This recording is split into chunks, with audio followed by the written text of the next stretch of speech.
Hello, everybody. Welcome to Let's Talk Football. My name is John Halpin, alongside my co-host Chris Palmer. Chris Palmer, how are we doing today? Kind of surprised from this past week, not going to lie to you. A lot of stuff happens. How was that week one? Week one was probably one of the more surprising week ones that we've had, in my opinion. We're upset of the week and possible game of the year, man. I'm sorry, ripping this Band-Aid off quick. Ravens-Raiders. Unbelievable game through and through. But I know. It was. Carl Nassib, got to give a shout out to him, man. Game-winning forced fumble in overtime. That was him who made that play. That was a big play. It was. Carl Nassib. Absolutely. And just so everyone understands, right now we're going to be doing a weekly recap where we're going to go through all the games that occurred this past week and all 16 games, and we're going to give you the scores and our thoughts on each of the game. Now, Chris Paul started off with the Ravens and the Raiders, and Nazib was – I got to give him props. He was absolutely incredible in that game. Now, for those who did not watch the game, it was one hell of a barn burner of a game where the Raiders beat the Ravens 33-27 in overtime. Absolutely stunning the Ravens, who had complete control throughout the game. And it did not break my heart. I wasn't really upset that we lost, but we should have won that game. But, man, that was one hell of a game. It was one hell of a game. It was, for sure, one hell of a game. Patrick Queen had a solid game for your defense. He's going to have an incredible season. Oh, absolutely. The one thing that I did notice, though, although your pass defense is still very suffocating in the secondary, your pass rush took a little while to get warmed up and start actually putting bodies on the quarterback. It took probably until about mid-second quarter for them to really get in a fluid motion of getting past the tackles and guards, which people are underestimating the Raiders' offensive line, in my opinion. They were rated pretty low last year. I believe they're still rated pretty low this year. I don't know. I don't see that they're kind of productive. They're really protecting Derek Carr very well against one of the top defenses in the league. The Raiders and the Ravens, both teams gave up 3 sacks against each other. And I gotta say, for myself as a Ravens fan, one eye that I kept on was on our new rookie. Oh, I'm probably butchering his name, but it's Odafe Owe, number 99 for the Ravens. And if anyone was watching that game last night, you could see he was a hounding that line of scrimmage at the point of attack and really making things difficult for Derek Carr. It was a really good game. But that being said, let's move on to some of the other games that occurred this past week one. I know we talked about some this past week, but let's start with the first game of the 2021 season. The Buccaneers and the Cowboys. And that was one hell of a game, too. The Buccaneers beat the Cowboys 31-29, a lot closer of a game than a lot of people expected. It was still really, really entertaining game to watch. Chris Palmer, what are your thoughts on that game? You see, I have one of the more unpopular opinions. Everyone's trying to take positives away from the Cowboys coming that close to beating. The only thing I saw is another game where Dak Prescott cannot come out on top on the succeeding team. The Cowboys struggle to really win against competitive teams, especially the teams that go into the playoffs. So you are right on that. And I think for one thing that both you and I noticed was that the absence of Ezekiel Elliott. I mean, he's there, but he's practically not there. Like, he was a non-factor throughout that game. So if the Cowboys need to establish any continuity on their offense, they need to establish a run game, especially this coming week against the Chargers, because that's going to be another really good team that they're going to have to go against. That defense is going to really make Dak Prescott suffer if they don't establish a run game. Joey Bosa is a man on a mission, and so be sure to watch for that next week. The Cowboys and the Chargers. We're gonna have our predictions for you on week 2 this upcoming weekend, or about either Friday or Saturday. We're gonna drop another video about what teams we think are going to win for week 2. With that being said, let's move on to the slate of Sunday games. One of the first games that was actually broadcasted in our area that I don't think anyone really wanted to watch, but still we got to see Philadelphia Eagles absolutely smack the Atlanta Falcons 32-6. Palma, I know you had the Eagles going winless this year. Tell me how surprised you were at this win. With everything that was going on this offseason, I completely forgot that they were committing to Jalen Hurts as quarterback. And, as I am a fan of Jalen Hurts, I'm a college football fan, for those who don't know, Halpin not so much. I like He's Jalen slowly Hurts. getting me into college football. I did not been trying for a couple of years. But he showed out. He played a really good game. Matt Ryan really, really screwed up. He played really bad. I think I saw somewhere he had like 13 attempts for passing, and 4 of them went to Kyle Pitts. You made Kyle Pitts your number 2 receiver. That means to me, looking at it on the stat sheet, it looked like you were doing little dump underneath passes all game. You weren't trying to go big at all. You weren't trying to establish a run game. And the Eagles capitalized because they have a lot more athletic of a quarterback. But I was very surprised to see such a difference. We were both surprised on that. We both took the Eagles. I'm sorry, not the Eagles. The Falcons to win that game, and we both the Eagles said in your mouth, pretty much. But one game that was they heard pretty me much. And they flushed it down the toilet. They said winless. No, we're not going winless. Nope. But Okay. I do want to move on to the next game that we actually did talk about last week, and that was broadcasted within our area. The Panthers and the Jets. Palmer, what are your thoughts on that? Sam Darnold came out to play. So did Zach Wilson in the second half, but Sam Darnold came out to play. What are your thoughts? Now, yes, I mentioned it. I watched every snap of that game. From beginning to end, I watched it. And it took until 5 minutes left in the third quarter for Zach Wilson to drop back without pressure. Ooh. Ooh. Up until that point, he had 19 dropbacks under pressure with 4 sacks. That offensive He was not line getting any did help. not help him. Nope. However, No, they did not. after that moment, when he had his first drop back, he had a touchdown drive. Who Where would have he thought? went 4 for 4 for 56 yards and a 2-point conversion. Who would have thought? that if the offensive line starts clicking, an athletic quarterback could come to play? Come the end of that game, Zach Wilson was 20 for 36 with 258 yards. A rookie debut, his first ever professional football game, which he's also playing in. That's a good showing. Yeah. On the other hand, Sam Darnold. I can already see it on your face. I can see it on your face. That was a man on a mission. Oh, yeah. Oh, yeah. He wanted to win that game. That man had a first half that elite quarterbacks have. Not calling him elite. I'm not.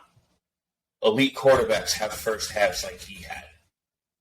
17 for 22 with 234 yards and 2 TDs.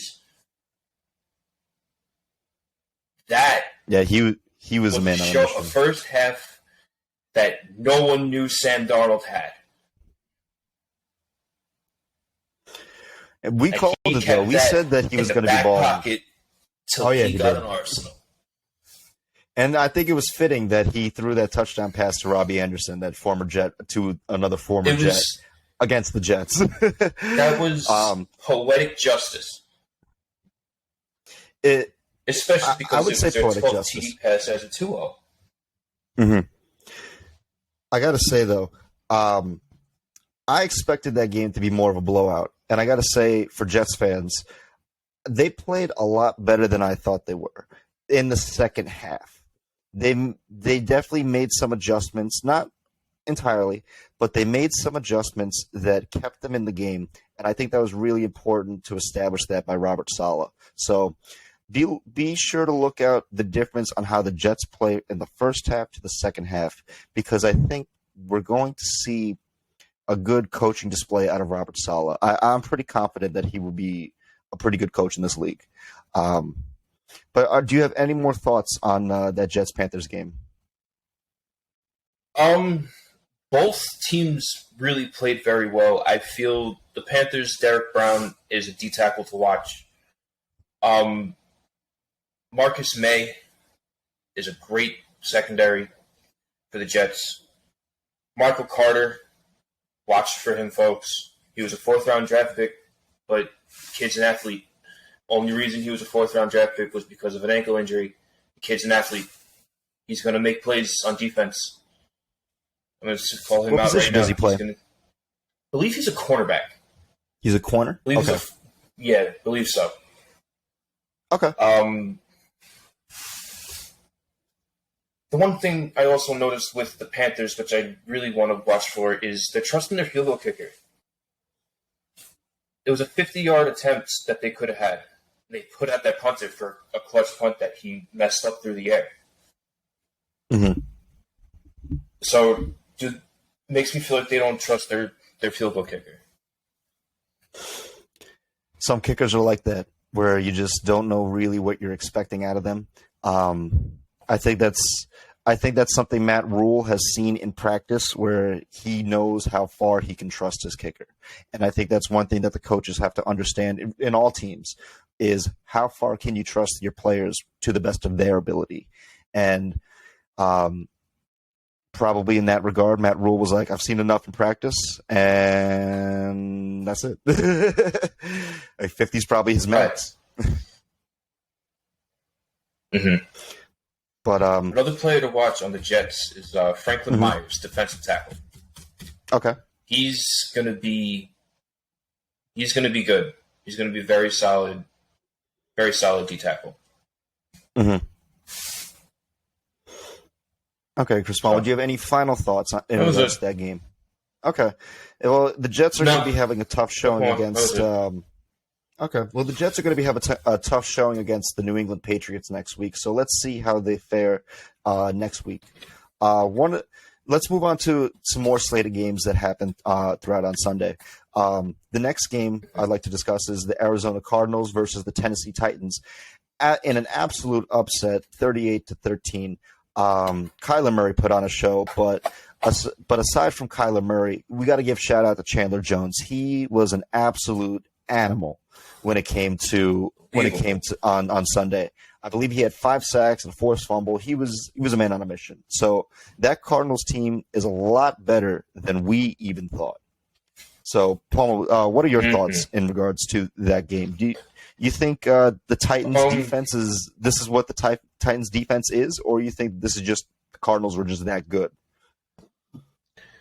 You see, going into this game, this was tough for me. You know, I like Kyler Murray, and the Titans. I called Derrick Henry out of the draft that he was going to be special. Took a couple of years, but look at him now.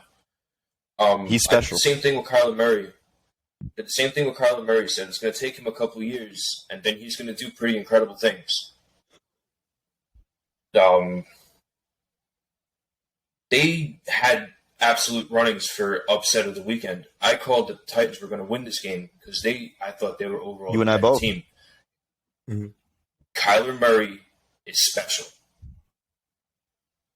He is special. He made things happen in that game. He did. And I really him, implore the anyone Cardinals to would watch not the be- highlights. They wouldn't have won. Yeah. I really implore everyone who hasn't seen the highlights, watch some of the highlights. Kyler Murray was absolutely incredible.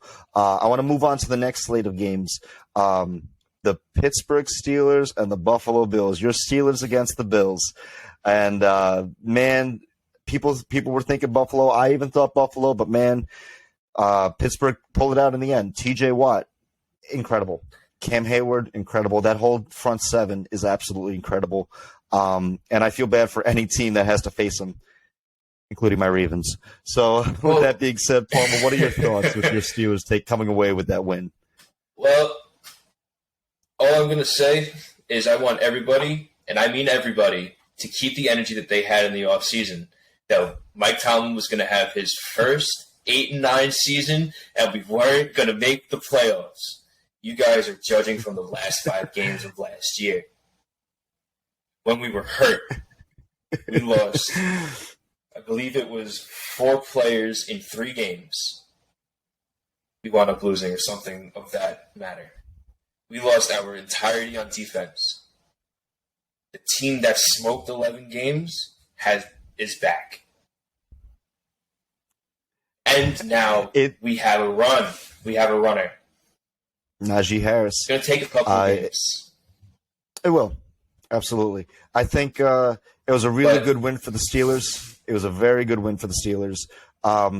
Just on a quick side note, any Steelers fan that says fire Mike Tomlin, you don't know what you're talking about. Let's be honest, because he is one of the best coaches in this league. Like, if you're a Steelers fan and you're calling out Mike Tomlin, don't say this man should be fired, because this man is one of the best coaches in the league. Easily. And I'm a Ravens fan, guys. I'm a Ravens fan. I'm just being honest right now. But with that being said, that was a really good win for the Steelers, and I'd like to move on to the next game, which was the Jacksonville Jaguars against the Houston Texans. The Houston Texans beat the Jags 37-21. Trevor Lawrence immediately right out the gate, boom, got an L.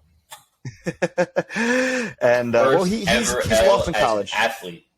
Well, no, he's lost in Clemson before, but he's lost in. I believe he was undefeated when he was with Clemson. But I thought the Texans were going to go winless this year. The Texans said, "In my mouth." That being said. That being said, they put on a show. Tyrod Taylor looked a lot better than expected. It pains me to see Mark Ingram in a Texans outfit, but he's there. Do you have any quick thoughts on that game? Definitely surprising showing for Houston. You know, it sucks to see Trevor Lawrence in Jacksonville. It does. Outright. It's painful. We have a friend of ours who's a Jags fan, and he likes pain. He also likes feet, but that's besides the point.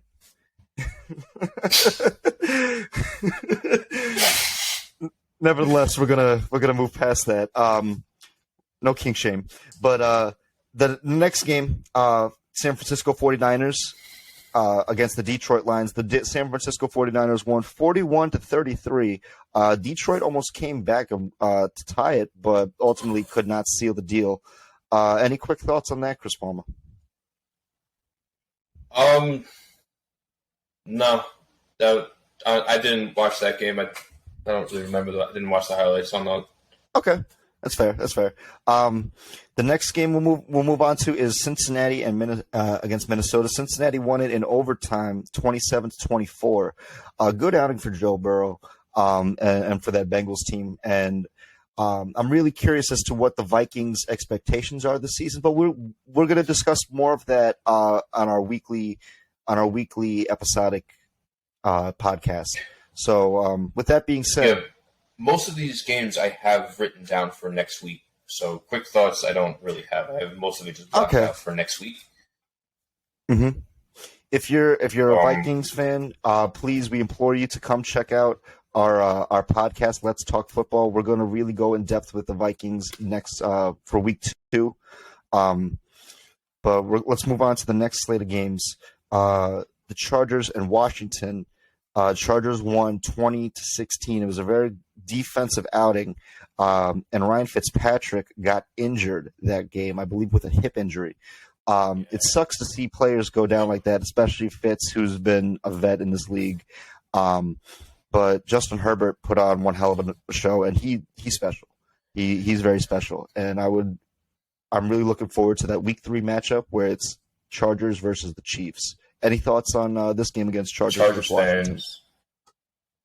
Chargers fans, get ready. You guys are about to have a very good season. He is a stud. He played a lot better than your offensive line allowed last season. This season's going to be different. Just wait. This is going to be a really good year for the Chargers. We can really feel it.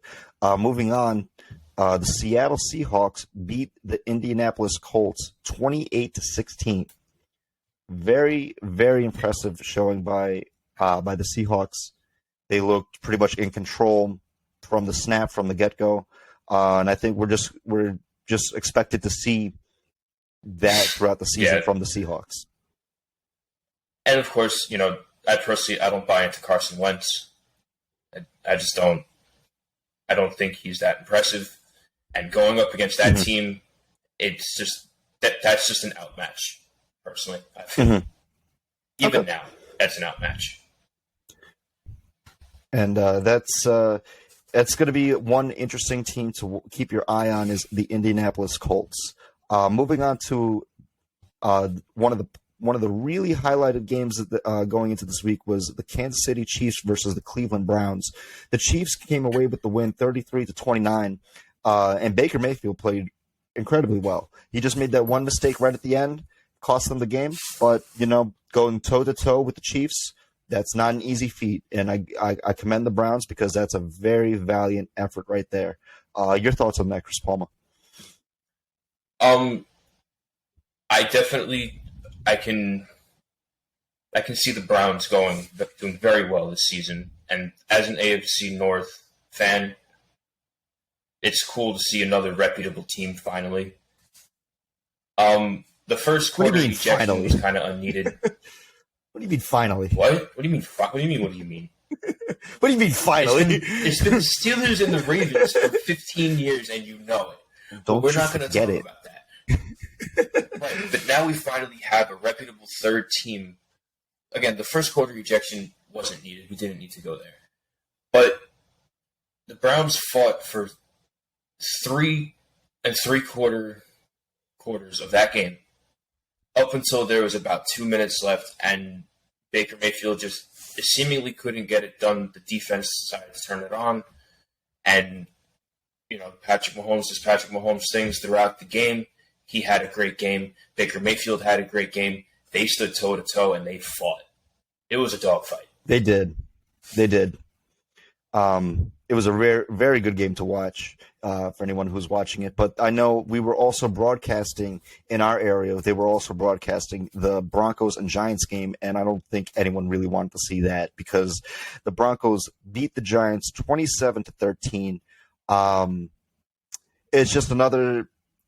It's just another week 1 loss for the Giants.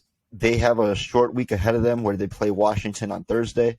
That's going to be very tough because their offensive line sucks, and the defensive line for Washington is ferocious. Any quick thoughts on that? Chase Young is special. He's special. Chase Young is special. I love Ron Rivera. I love his whole package when it comes defensively. I really wish that they could somehow, some way pick up a quarterback. I kind of have a feeling that might be where Cam Newton might be heading now that he's floating. I'd like to see Cam there. A quarterback. Because it would be interesting to see if he could mold to Ron Rivera because Ron Rivera is pretty old school and Cam is Cam. It would be interesting to see if he could mold to that type of structure that Ron Rivera is building in Washington, slowly yet surely. He was doing it with Fitz because he's that steady journeyman who can get you through until you find a draft pick. Unfortunate that he went down. That sucks. It sucks. It really sucks. As a football fan, everyone likes Fitzpatrick. Everyone likes watching him play. Everyone knows he's one of the best teammates. So it sucks to watch him go down, and to go down for 6 weeks, and to have to go with Hanky. Hanky Panky, Hanky Panky Heineke, but I think Cam Newton might be their way to go. It might be their way out. I think so too. And you and I, we were discussing this off the air with that. I think Cam Newton was a good fit for Washington, but I would like to move on to Miami and New England. I want to give a shout out to our best friend Travis. He's a Dolphins fan. That's a good Week 1 win against the Pats. Against the Pats, baby. It's always it's 17-16. Yeah. And Travis, you better be wearing that Dolphins jersey throughout the season. I'm just letting you know, because the Dolphins, they're going to be looking good. Definitely an impressive outing for the Dolphins. Something that I didn't realize until earlier: Mac Jones. I'm going to give a shout out to Mac Jones. He had the highest completion rating of any rookie quarterback in NFL history in that game at 74.4%. Mm-hmm. Good for him. It's really good for him. And it's going to be a bright future in New England, and it's going to be a bright future in Miami. With that being said, let's move on to the New Orleans Saints versus the Green Bay Packers, where the Saints booty thwomped the Packers 38-3 in an unexpected blowout. I'm not going to go as far in depth with this game because even though we did talk about it, but man, Jameis Winston, what impressed me so much was not the 5 touchdowns, but the 0 interceptions. And that, to me, there's still a formula in the NFL where it's if you have a competent quarterback who does not turn the ball over, a good run game, and a solid defense, you can win games. And I think that's going to be the Saints' bread and butter. And I think the Saints found their guy. Yep. So I think the Saints found their guy in Jameis Winston. Keep an eye on the Saints. They're going to be a very interesting team to watch. And the Packers play the Lions next week as well. Now, talking about a former Lion, Matt Stafford actually made his debut with the Rams on Sunday. Against the Bears, they won 34-14, and Matt Stafford just made it look easy against them. Matt Stafford went all over them. He went all over them. I don't understand why they're picking Andy Dalton. Justin Fields should be starting. I agree. They have a stud in Justin Fields on the sideline, running him in a very small package. He should be starting. Them committing to Andy Dalton is a huge step in the wrong direction. Bears fans, I feel with Call you. this man Red Rifle.